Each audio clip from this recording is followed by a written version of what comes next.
Welcome to the Battle Buddy Podcast with Keith McKeever. Welcome back to another episode of the Battle Buddy Podcast. I have David Lionheart with Play for Your Freedom. He was also featured in a film from a previous guest earlier this season, Ash Patino, with the PTSD, the Walking Wounded film. So got some questions about both things that he's involved in. So David, welcome to the show. Thank you, Keith. I appreciate it. It's an honor to be here.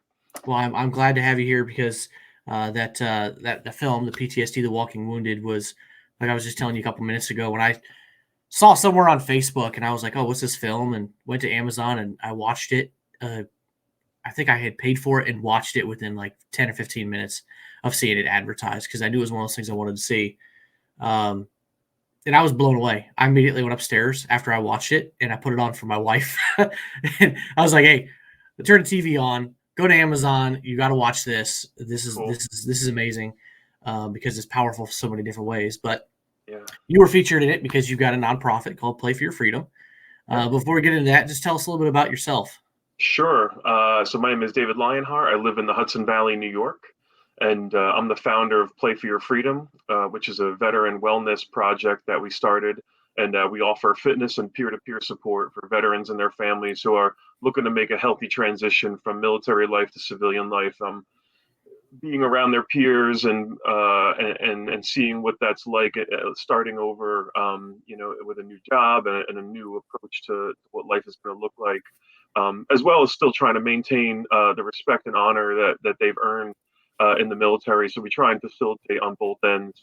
A lot of gratitude from our staff. We have an incredible staff of civilians and veterans, responders, just good people who want to come out and help with what we're doing.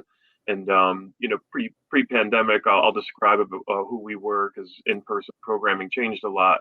But we are getting back into it. But we host a wellness workshop, as we call it, and basically we'll welcome in a hospital or a group of veterans from the community and their families, and they'll come in and we'll play sports for a couple hours. We do basketball, football, wiffle ball. We do track and field, obstacle courses, whatever they want, we will do. And we always say we have an open heart and an open mind, and if we have that, then we have exactly what we need to help. And so after a couple hours of programming, again, which could be sports or art, we have live music. Usually my dad plays, or we have some local bands that come out, and then our staff prepares a home cooked meal for the veterans. So we provide a healthy meal for them. And it's a time to kind of decompress a little bit. A lot of the men and women that we work with coming out of the hospitals, it's not a lot of healthy options for them as far as fitness, and really a lot of people are just isolating themselves in their rooms.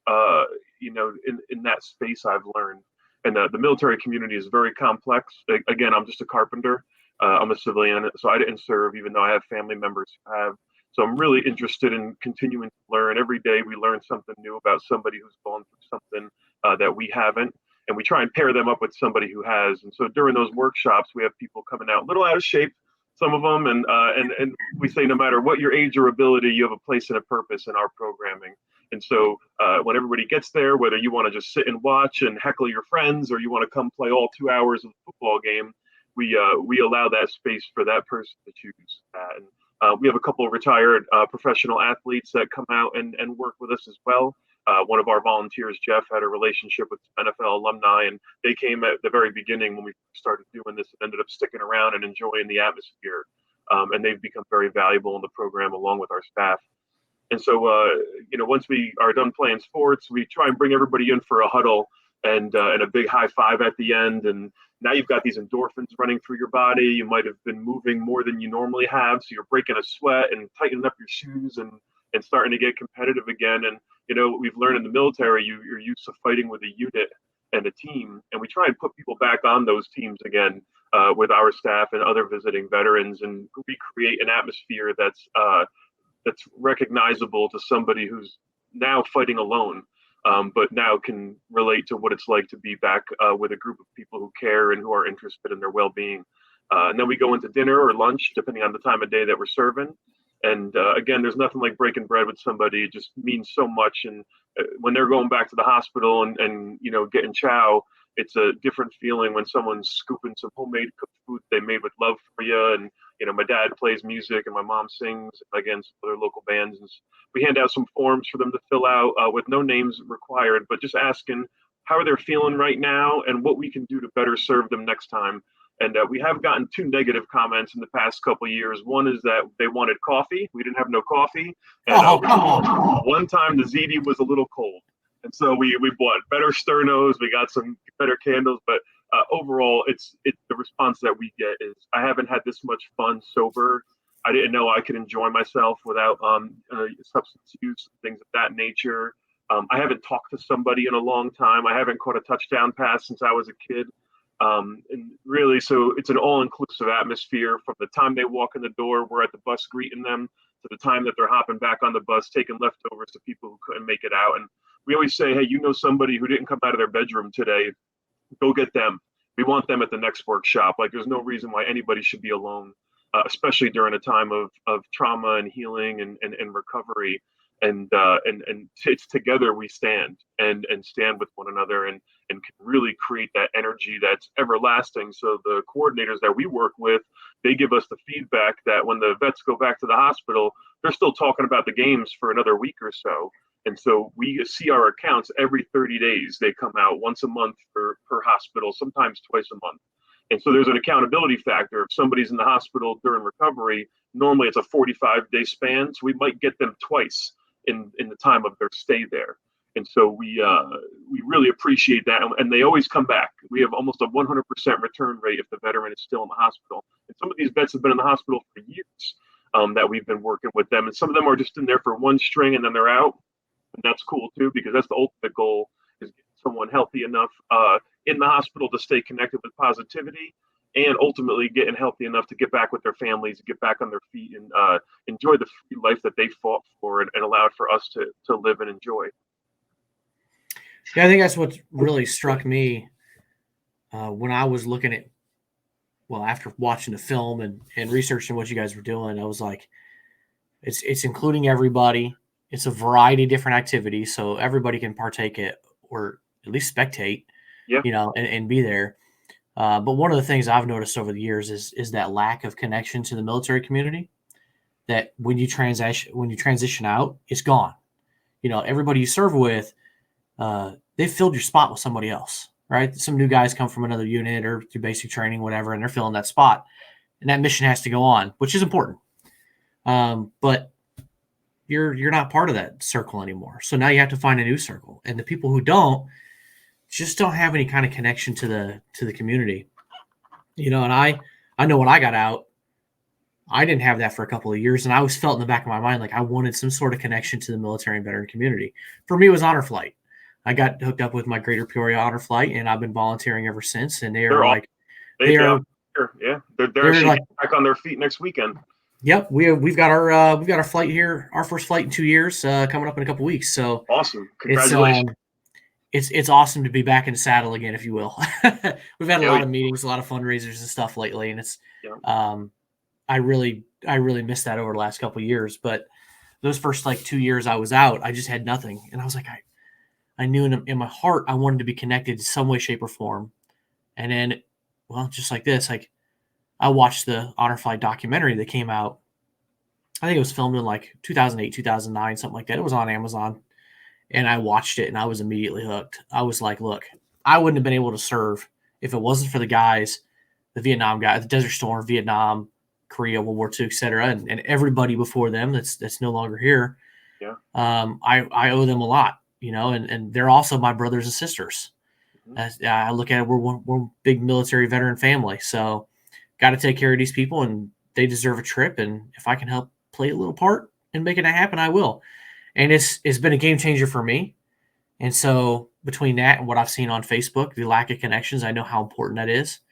And that's an awesome thing that you're giving those guys and gals that are, kind of, I guess, arguably sitting in hospitals, floating in no man's land. Who do you have to talk to, right? Your doctors, your nurses?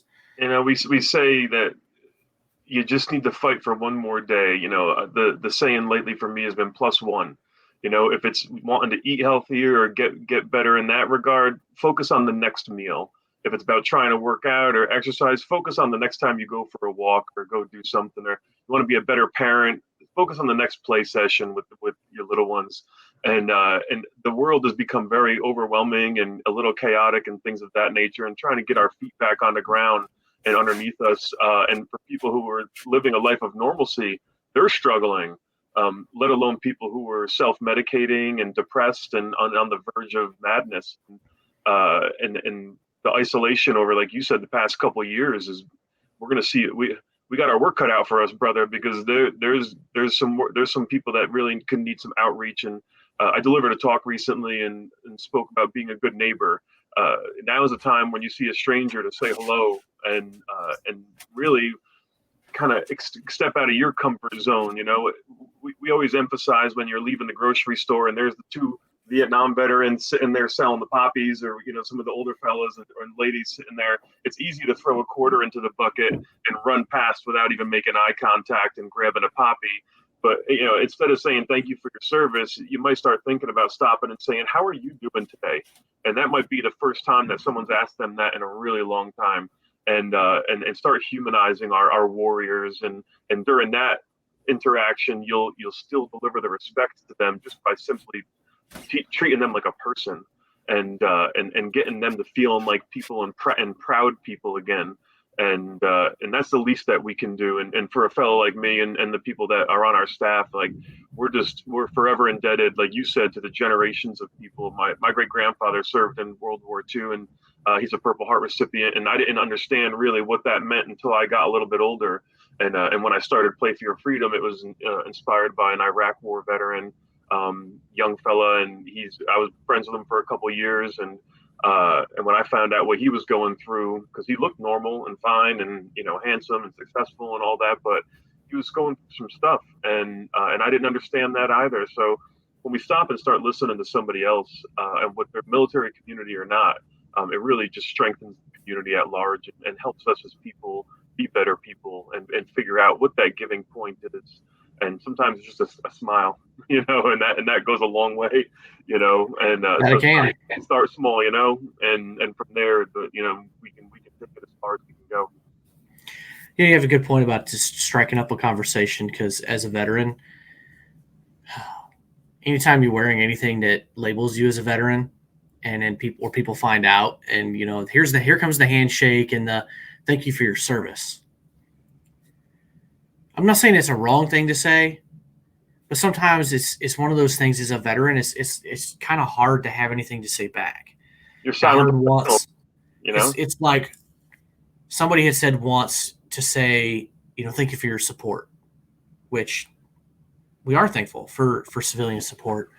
But sometimes it just kind of leads to like an awkwardness in the conversation. Thank you for your service. It's like, oh, thanks for your support. Yeah. Like, now we're in an awkward moment. Now we're just staring at each other like, okay, all right, well, you know, have a good day. Like, but if you ask somebody how they're doing, you know, where did you serve? What did you do? You know, not a good idea to maybe pry too deeply. Some people are definitely not going to tell you. But some people like me, I'm pretty much an open book. If somebody wants to sit down, I would say 2 years ago, I probably wouldn't have, you know, hardly said anything. Oh, well, I was in the Air Force, blah, blah, blah. Now, I'd probably be like, want to grab a coffee? I'll tell you all about it. Yeah. Because I see that there's power in sharing the story and bridging that gap between veterans and civilians and letting them know, like, you know, what we went through. But not everybody's comfortable with that. But with that in mind, I'm curious, your friend who's an Iraq war vet, was there a certain event where you asked him a specific question to spur conversation, or he just opened up to you, or what was that like? So Play for Your Freedom, the origin, he is the origin. So we were getting ready to go play football, just a couple friends, before everybody sits on their butt watching NFL football all winter. So I went to go pick him up for practice. We're meeting up or something like that. And he put on his wounded vet hat. And I was like, yo, man, what's up with that? He's like, oh, you know, I received some help, some support from these guys. And I said, for what? And then he went on to tell me, you know, he had some hearing damage. He couldn't sleep at night from, you know, the time in combat. And it struck a conversation that it was always, I was just buying him a beer. Like, thanks for going, man. Thanks for doing your thing. Thanks for years, buy him a beer in the bar kind of thing. And And once we had the conversation and he opened up a little bit about that, once I commented on the hat, I went to everybody else who was playing the football game and offered that we kick in a couple bucks, donate it to where he's getting his help from. I handmade everybody's jerseys. I bought these blank jerseys from somewhere out west and spray rubber paint them, names on the back, puffy paint, American flag. I got the short one, and because there wasn't enough good sizes, I had the belly shirt. And so we went out and we played. There was 16 of us on a bony field. We raised almost $2,000 to donate for him. We signed a football, and we gave him what was the first ever Warrior game ball. And then from there, we went to 72 people, men and women, played the following year and raised almost $8,000 and donated it to where he was getting his help from. And then he passed the next Warrior game ball off to the next guy. And from there, that's where Play for Your Freedom started. And I started calling around to hospitals and trying to get somebody to let me play football with their veterans, because I wanted to actually meet the people that we were trying to help. I didn't want to just send the money to outer space. And so that's when I met Jeff Mosman, one of our volunteers. He was working at the Renegades local baseball team. And I went to the stadium, was pitching an idea to play football at the stadium there. And they said, you got to meet our security guard. He's a veteran, and you guys should talk. And then from there, we just started stemming down the line of where we ended up. And so really, my buddy was that was the catalyst that got me pushing. Like, well, who else is like him that looks okay, but that's not okay? And that really began. So our focus from the beginning has always just been really getting right down to talking to the veterans that are in the community and around us. And we've flown all over the country and performed our workshops. And I wanted to do that because I had to prove to myself and to the group that we can show up anywhere. And if you show this kindness, it'll work. And we have a platform and some structure with the game and the equipment, and it all just gets right on the airplane with us. We're just people in a couple filled up footballs, like there's not much to it. Anybody can do what we do. We're just really good at it because we care. And now, with that, when the film came into conversation, I approached Ashley about doing it because the suicide rates devastating. The people that we lose and that we lost in the program. You play football with someone 1 week, and the next week they're not there, and that hurt. I'm not trained for this, I'm just a carpenter, so that was tough, And I lost my brother to suicide when he was a teenager, so I had buried that during that time, and this woke up the monster. And there was a bigger message that we couldn't be in front of everybody at once, but to know that a veteran in Illinois saw this and went and watched it and was impacted on it.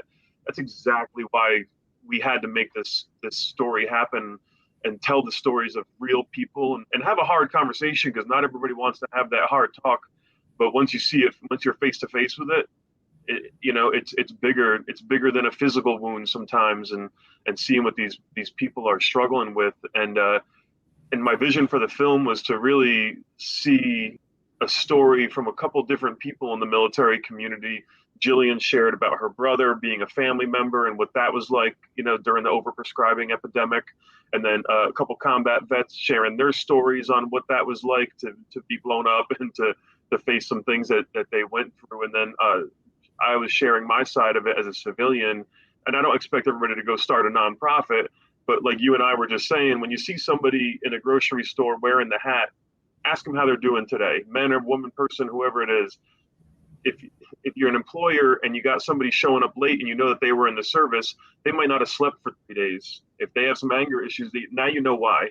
Now you understand a little bit about what that's like in the four walls that they're living in terror, and sometimes that terror is just right in their own home. And so we really wanted to raise some awareness for regular people who didn't know anything about the military whatsoever, and do it in an approachable way, not just come out and blast everyone with the real harsh details, but kind of we wanted to walk you through what it was like when that person signed up on the line, leaving high school or wherever they were, and going to boot camp and hopping on the helicopter for the first time, driving this equipment, carrying these guns, or being a family member while those people are away, and learning what that's like and seeing what that's like from all aspects, if possible. And then, we rounded it out, coming back at the end saying, hey, there is help out there and there is hope. And it's not just us. We partner with a lot of great organizations. Honor Flight is one of them. And it's not just about us. One day somebody asked me who our competition was. And I said, you mean other people trying to help people? I said, our competition's death, man.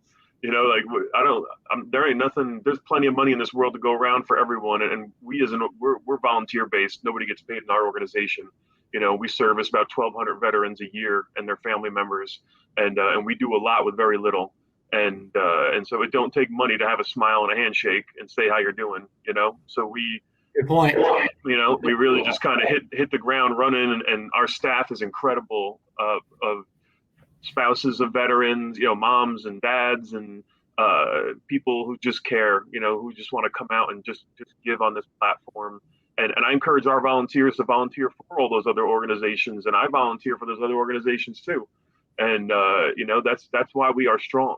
And it's building that sense of community with one another for a good cause, because it'll leak into other spaces too. I mean, everyone's got their thing, right?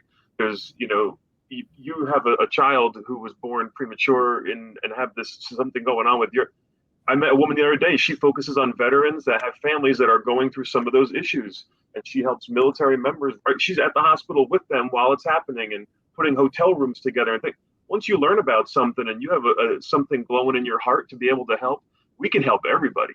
And that's where we're at. Everyone's got a different walk and a different story, and we're just keeping open eyes and open ears and seeing where we can go with it, because there's real good people out there, and it's important that our veterans and our community members know that, because sometimes it can get grim, and we got to just stay positive as possible, Absolutely. And you got a great point on competition, because it's not competition. It's a race against numbers. Yep. It'd be great if the daily number was 0. In reality, it never will be. But if we could see the statistics go to 20, then 18, then 16, if we could see them just moving in a positive direction, it's great. And the only thing any one of us can do every single day is make some sort of an impact. Just keep pushing forward, because you never know where that impact's going to be. You never know where it's gonna reach out. I never thought doing this podcast I feared maybe at some point somebody would reach out and say, hey, one of your episodes helped me with X, Y, or Z, right? Probably a month and a half ago, I had somebody reach out to my wife, somebody in my own community, saying that they were struggling as a spouse to a veteran. And they knew and understood some of the things that they were going through, but their veteran was struggling big time. And they were looking for help as a spouse. And my wife was like, well, my husband, just message him. So I sent her like 3 or 4 episodes. I'm like, watch these. This will give you some resources. This will give you some insight into different things. One of them was actually the film. I said, hey, here's a link to Amazon. You got to watch this film. Cool. Because to me, that film it really spoke to me. The guy you had on there was at a prison camp. I haven't been able to verify. Ash was checking with them, but that was my first deployment, was at a prison camp. And so as he started kind of talking about that, it was just like, for me, it was a flood of emotions. Like, I know exactly what this guy's talking about. Yeah. We referred to that place as hell on earth. It was a shithole. There was no worse place on earth to be than to be surrounded every single day by literally 20,000 prisoners, terrorists, prisoners, common criminals, murderers, you name it, some of the worst disgusting people on this earth. And that really shapes you at a young age. I'll tell you that, to see how mean and disgusting and terrible this world is. Probably the reason why I do what I do with the podcast and volunteering is to give back and shed some positivity back in this world. Be a little bit of the light. And you're an example and a role model for people. And what you're doing is incredible. People need to know about it and need to see it, and I'm sure it's healing for you as well. Like you said, you were in a tough place, and I learned about that space during the making of this film, and so thank you for doing that, and not only doing it, but now helping others understand, and your growth is an incredible tool for your community and at large, and I give you a lot of credit for that, because that's not easy. and it takes a weight. It gets carrying a weight at the same time because you're reliving those moments over and over again that are really, really hard to relive and cultivate again. And so I give you a ton of credit, my friend, and keep doing what you're doing, because like you saw the other day, that woman reached out looking for some help, and you never know. You send a message to a friend you haven't heard from in a while, might hit them on the head in the right way.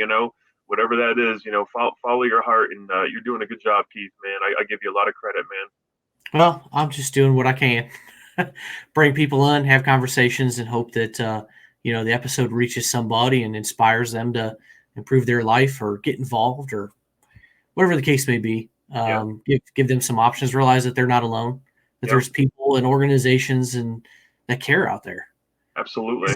There's I think on nonprofits, the number escapes me right now, but I will say there's like 45,000 like veteran nonprofit. There is a ton out there, and they're at all different scales, right? You have your big ones everybody knows about, like Wounded Warrior Project and the Honor Flight Network, just to name a few. Then you got little ones, like in your hometowns that they're raising $1,000 a year, and they're turning that into building one wheelchair ramp for a veteran in need, or making some handicap modifications, or providing some mental health counseling to up to a couple visits or something like that for somebody. Cutting your neighbor's grass. Exactly. Going over. There's another nonprofit in my area actually providing mental health counseling, and I have not had them on my podcast yet, but I will one of these days. Great couple, and they're providing mental health counseling, and I kind of asked them first time I met them. I said, "So how many of you been able to help?" And they were like, like probably 5 people. And I was like, "Well, that's 5 more than what." That's a lot. You don't know what that ripple effect of that is. Those 5 people, if they get the tools to change their life and they can start making positive strides, then that might be reflected in their spouse, significant other, whatever, their children, their parents, maybe even the next generation or the generation after that. Like, you don't know how impactful just helping one person can be. I'll tell you what, it's I call it hand-to-hand combat. It's when you take on a person and you got to answer that phone, no matter what time it rings, no matter what's happening. One person is a lot. That when you have a family, when you got youngins and life and a job and things of that nature, helping a person is a lot. For them to have helped 5 people, that's 5 very deep stories. And I said after we lost our first veteran that we had met through the hospital program, the one was too much. That one, think about the power of one. And it's that the hand-to-hand combat is that cell phone work, that visiting, that cup of coffee. We say a lot happens over a bottle of water at our workshops. You walk over, offer someone a glass of water, and before you know it, you're finding out a whole bunch of stuff. And that's heavy. It's heavy for the person carrying it, and it's heavy for the person to take it on. So we try and encourage. You need to know, as somebody who gives back yourself, and I got to be mindful of it too, that giving back is also very, very weighted. And you have to do it in a healthy way to be able to do it on the long term and manage that. And when I first started the organization, I was just going gangbusters. And man, anybody, anywhere, we were doing it. And then I understood now, I'm a little bit older and wiser. I'll be 40 this year, and I understand the power of one, and helping yourself so you can help someone else. It sounds cliche, but that's the power of one is really, really important. And from there, once you manage that, you can move to 2 and 3 and 4 and whatnot. But to make a serious impact on somebody, that one-on-one time is so important, and so important for our veterans to know that someone's there and reliable for them. Same thing's kind of true for volunteers too, and help. One extra person helping you, then another extra person helping you. Just that compound effect of you can do more. You can take less off of you, put more on them, spread the weight, get more accomplished. So that's what makes nonprofits run. So, so how and where can veterans get involved? If they want to volunteer, if they want to participate, do you have that on your website?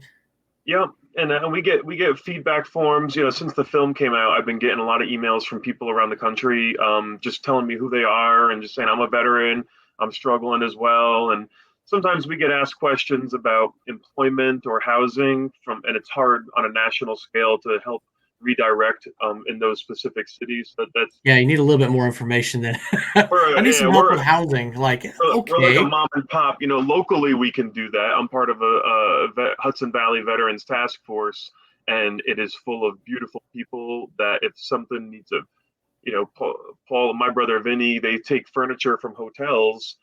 You should interview her. I'll send you her information. She Sounds good. Incredible. So she takes huge trucks and unloads hotels when they're redecorating and takes all that furniture, and you know how heavy all that stuff is, and they put it into veterans apartments, veterans who are just getting new housing or need furniture or something like that. And she is gangbuster, man. She is just, that woman has so much energy. It's incredible. So there's locally, I can help out a lot more. So through our website, if you're within a 3-hour radius, that's where most of our main accounts are. And if you have a family member that's in a VA that's in New York, whether it's upstate or downstate, we go all the way up to Syracuse, and we go as far down as Delaware in our East Coast stretch. And we have a couple hospitals in New Jersey that we work with. So I would say anybody in our immediate area would just be a matter of reaching out and asking, when our next workshops are. And they're kind of going day to day right now. We did have one scheduled for 2 weeks ago, but there was a COVID outbreak in one of the units, so you had to bag it. So the next one that we have coming up is on the 20th of April, and we're really looking forward to welcoming in that hospital and that group of vets in. And so traditionally, we'd be doing 4 to 7 a month. So our volunteer corps was very active, and we could just be taking people in like crazy to redirect them to where we're headed next. Now we're kind of just getting baby steps back into what we're doing. And the film became a really important tool during this time where we were limited with in-person programming. So sharing the film is a real big help to just kind of get that message out there, same way it landed on your front desk.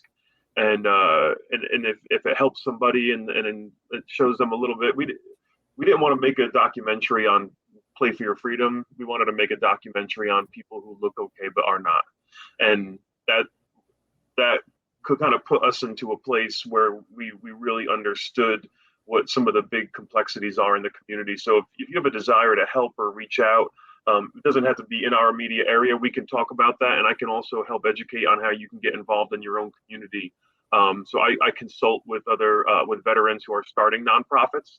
Even if they're in a different space, I offer my time to consult with them and just share what I've learned and mistakes that we've made. And so if there's a need, I can help try and connect a person in the community and offer some suggestions to help them get involved locally, because that's where you can make the biggest impact, is with the people around you. So reaching out through playforyourfreedom.org. There's a form to fill out that you can send directly to me. I answer all the emails, and yeah, we're always willing to have a conversation and just seeing the best that we can do with what we've got. Awesome. That's really good to know. Helping other nonprofits, because that's got to be I can only imagine that process. Yeah. And the paperwork and the idea, or you got I want to help in this way, shape, or form, but how to put all those pieces of the puzzle together to make it happen. And I've seen a lot of nonprofits start. It's sometimes a very painfully slow process. Yeah. You got to get those first few volunteers. You got to get people to see your vision and align with it, which you kind of mentioned your volunteers. I'm not surprised with something as easy to throw together as getting together and playing sports. Here's your water, Gatorade. Let's play some sports. Everybody hang out, talk, whatever, and then some food. Compared to what some other people are doing in nonprofit spaces, this seems pretty easy to throw together versus, hunting hikes or, other things, or more complicated things like an honor flight, trying to get 180 people on an airplane to DC. Yeah, and an older generation too, and some people who have never been there. I give Honor Flight a lot of credit, and again, we love networking with them locally, and supporting them locally, and to see somebody who's, we never know when our day is going to come, and as we get older, that day gets closer, right? And we're here for a good time, not a long time. And to brighten up someone's day who could really use that as the years go on, whether they're 18 or 80, it doesn't make a difference, but especially for that older generation, to have the courage for them to go and kind of relive some of those things and be honored and feel wanted and appreciated. And I attended one of the send-offs. I haven't gotten to actually take a flight yet, but I volunteered at one of the send-offs, and it was just incredible, man. If there wasn't a dry eye in the crowd as far as I could see, and it was just really special to see that happen. So wherever you are, you can make a difference. I tell our volunteers, if you've got 2 ears and a smile, you're going to be okay. You already got the tools it takes to make a difference in someone's life, and that's where we're at. You just said a key word that kind of floats around our Honor Flight Hub when we talk to people out in the community about what we do as Honor Flight, because it's all volunteer based as well. And we say, look, nobody in our organization gets paid. The only thing we get paid with is we get paid with the smiles. When you take most of what we take at this point is Vietnam guys. We get some Korea. We don't have any World War II guys in April, but I think we have got one in June. Cool. But these guys are at the airport early in the morning, like early, and they're drinking coffee, eating donuts. They got smiles on their face. They're happy, excited. You got a room full of veterans who are struggling with all kinds of different things, but they're together in their community with loved ones or even maybe a guardian that they don't even know. And I'm sure it's the same thing with you guys, the organization. They're just happy in the moment. Yep. Their environments change. They're around people that they connect with on a deeper level, even if they've never been before. And it's just, that's what we always say is our pay, is when we look around, we see the smiles. And then when guys come back and are like, you know what, that was just one hell of a trip. Yeah, I loved it. We, that is our paycheck. The handshake's the paycheck, and the hug at the end. We say, show up with a handshake, leave with a hug. And it's been incredible. We've met almost 5,000 veterans in our program since we started, and I never thought in my wildest dreams that would be something I'd be able to say that I got to actually meet once we started pursuing the meeting of the service members and their family members, and that's the greatest gift that can be given back to us, and it's just incredible. Yeah.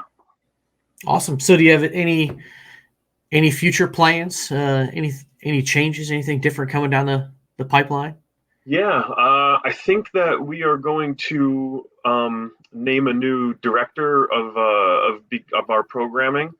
He's the veteran I mentioned earlier. His name's Jeff, and he's interested in taking on some of the programs, and which is great. Again, I'm a civilian that's been, I'm the founder and been an intricate part of building this program, and it's time to pass the torch of sorts, and I'll still work on probably national growth.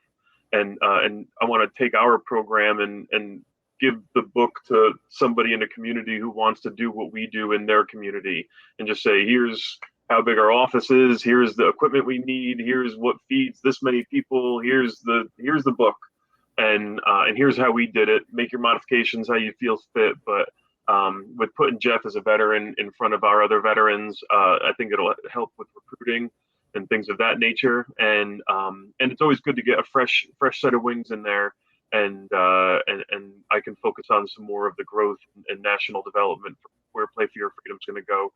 The documentary has connected us across the country with some people, and I think that's our next steps. And even though we're small where we are, we have that figured out. We operate out of an office that was an old armory, the Newburgh Armory, and there's an indoor turf field in one of the hangars. And so that's where we play football and play all of our sports. So our office has a football field, and it's really great, and the community is great around it. So we have that secured. We're expanding into the service dog space, not training necessarily, but providing for people in the Hudson Valley. So we purchased a service dog this year from ClearPath, and it's going to get paired with a veteran right from our local VA healthcare system. And so that's really important for us to take on, just to learn about it and to help facilitate it. And I've seen the power of what these animals can do For someone, they become friends, not animals, and life changers. And so as we moved through Play for Your Freedom, we started off with a PTSD unit that we worked with that came from Montrose. And from there, whenever I was at the hospital, I would start asking who was behind the other closed doors and why they weren't out with us. And like, oh, that's spinal cord. They don't come. Well, can they get on a bus? Yes. We'll get the bus to the football field and we'll figure it out. Who are they? Oh, that's the women's unit. They don't like to be around men. Well, we have a lot of good men down here. Get their coordinators and get them down here, whatever it is. And so we went from 20 people at a workshop to over 100 at the hospital. So everybody was welcomed in. And what made us successful was just kicking any door down necessary to get to the people that were behind them and remove a stigma that everybody couldn't be together. Because once we did that, we had upright veterans helping adaptive veterans get to their doctor's appointments because they just made friends at this workshop. Now they had people connecting with one another. I always, offer to sing the national anthem if no one's out there, but we always and everybody sings it together. And I said, don't leave me out here alone. You're going to regret it. But then now somebody steps up and sings the national anthem. So when we come next time, they know that they can come up and do that again. So we're just kicking down doors to try and help. And in the service dog space, that was this year's door to kick down. And, after we had concluded the film and got that off and going. So we're always just interested in reaching out and helping in a new space. The more we know, the more we grow. And the more we know, the more we can help effectively. And that's really what is the foundation of our organization. That's awesome. The service dog stuff is really important. Yeah. And I'm glad to see over the last 10 years or so since I got out of the Air Force that I'm seeing more and more service dogs, or maybe it's just that I'm more aware of people that have them, but yeah. I'm glad that there's more organizations out there that are doing the training. I'm glad that there's, I'm not the expert on it, but legislative steps, I know there's been some things introduced over the last couple of years, but people just being open to the idea of the power of having a service animal, whether that's for PTSD or for physical stuff. Having dogs, get you a soda or beer out of the fridge, or closing doors, seeing eye dogs. Like it's awesome to see that. Yeah, I visited a training facility up in Syracuse, and I was watching Ryan, who is the trainer there, and they're I think a year away from receiving one of the top certifications in the country for their dog program, and so hats off to them at ClearPath. And I watched the woman who was helping train put her hands over her head, and the dog sticks the nose up to lift the veteran's head up, or she was tapping her foot, the dog would touch the foot, she would tap her other foot. And these signs of anxiety and these signs of depression and what those notable things are. And the dog was reacting so quickly. Again, it doesn't take much to get me to cry when it comes to that kind of stuff, but I just couldn't believe it. And to think that somebody would receive judgment-free love from an animal that was trained to help them with what's going on with them, reducing seizures. I had a veteran say he used to have 7 seizures a month and was down to less than 1, and that's incredible. What a quality of life that can change for you if you're not carrying a certain weight. The less weight you take off your shoulders, the lighter you feel and the fresher you feel. And so again, it's +1, one thing at a time. What can we get you one step closer to getting better? And figure out what that is, and figure out if we can do it, and if we can't, we got to find somebody who can. So that's kind of our attitude. That's awesome. So you've got all kinds of sports. You mentioned art earlier. You doing like painting, sculpting? What's that looking like? I personally started creating art a couple of years ago as a healthy outlet for myself, and so I've been fortunate enough to land into a curating space at a local gallery. And we actually have a show up right now with about 40 different veteran artists who work in an Art for Vets group. And so they use it as a therapy opportunity and a social opportunity. So we have their art lining the whole center of the gallery. And it's been a cool way to connect with these veterans. And we offered a women's workshop at a equestrian farm where they have rescue horses they use for equine therapy with veterans. And so we planned that day. We have several artists come and do landscape painting with the veterans, scrapbooking, We had one artist, Donna Mickelson, came and she does symmetrical movement. I built her a giant 8 foot by 4 foot chalkboard, and two people stand on each side of the chalkboard and move together with the chalk in their own way that they're moving.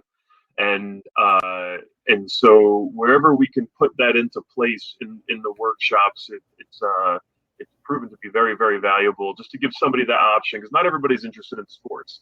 When we have the live music there, we have people that walk up and want to sing or just want to sit and listen, and so we try and give back the culture to the veterans who fought for us to have the freedom to have that culture. And so whether it's art or music or sports, we try and provide that at different capacities and levels wherever we are in our programming and wherever it suits best, to serve the veterans in that space. But the art became important to me, and I'm just now starting to connect with a way of getting that into the veteran community through the gallery.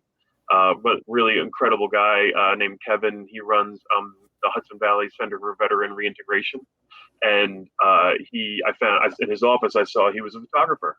And so we're going to be putting his show up next month in the gallery of black and white portraits of veterans from his time in service. And he builds kayaks for veterans, and his partner does yoga. She's done yoga with us at our women's workshop before. So there's so many different things out there, man. Like fly fishing, like you said, there's something for everyone. There's 45 nonprofits out there in the veteran space. There's someone specializing in something that can help you. And if they're not, look into what it's like to doing it yourself or taking a friend out and doing it. And, just make it possible. Anything's possible, Yeah, it doesn't need to be super complex. And I just had another random idea, because you're right. Some people don't want to do sports. Some people are more artistic in nature, music, painting, sculpting, whatever. But I just had another idea, since you're in the hospitals. I don't know if this has ever been brought up, but what about like board games? Oh, yeah. We can have one volunteer show up with maybe not Monopoly, may not be a good idea, but some other board games or something where, you could get 4, 5, 6 veterans sitting at a table, and they could be, in the hospital where they need the treatment, and they could just relax for a couple of hours. Yeah. Just, all it takes is one volunteer and one board game. Yeah, or a card game or something. We've been playing volleyball at one of our New Jersey clients, and there's a group of people sitting right there next to the volleyball net playing spades, playing cards.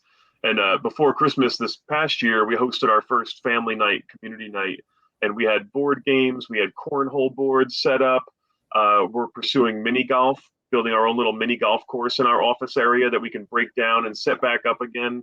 But you're right on. I mean, it doesn't take much to make it happen. A little Connect Four, always gets everybody going. I said someone's going to play this. This is one of the greatest games of all time. It's much less dangerous than Monopoly. Much less dangerous than Monopoly. Yeah, you have to be careful with Monopoly. So, but that's awesome. I appreciate you coming on here and sharing this. Like I said, when I saw the film, I was blown away by everybody's individual story, the way that Ash directed it, put everything together. It meant a lot to me as a veteran to see it, because I felt like, and that's why I took it right upstairs to my wife, and I tried sharing it out. I said, it spoke to me, but to me, the real power was connecting the way we feel as veterans and these things to the people kind of on the outside of our circle and civilians.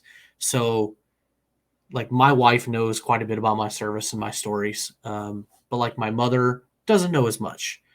Some of my friends and family probably don't know a whole lot unless they listen to my podcast and hear me talk a little bit here and there. But to understand your mind and what, how you deal with different things based on what you see, because the things you can experience while serving in the military, I mean, a wide variety of experiences you can have, but and you can get PTSD from you don't have to be in a combat zone for that either. A lot of the things can different happen. It's just your body's reaction, and then you have to navigate that afterwards to how it affects you, and everybody's different. So to have some insight into that's a powerful thing. Yes. So I appreciate you coming on. Any last words? But anything you got going on? Go out and ask someone how they're doing today.